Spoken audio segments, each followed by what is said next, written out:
Hi everyone, welcome to Graphic Solution Tricks channel. Today we will show you how to make slow motion video in Camtasia.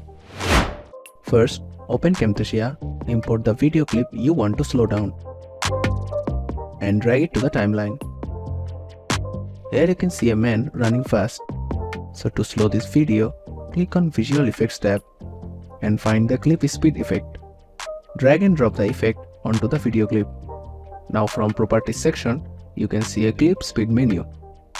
Here you can change the speed and duration.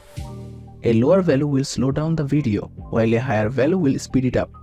For a slow motion effect, I am gonna change the speed from 1 to 0.50. And now you can play your video to preview the slow motion effect. That's it. If you find this video helpful, please make sure to subscribe our Graphic Solution Tricks channel and click the bell icon for more updates.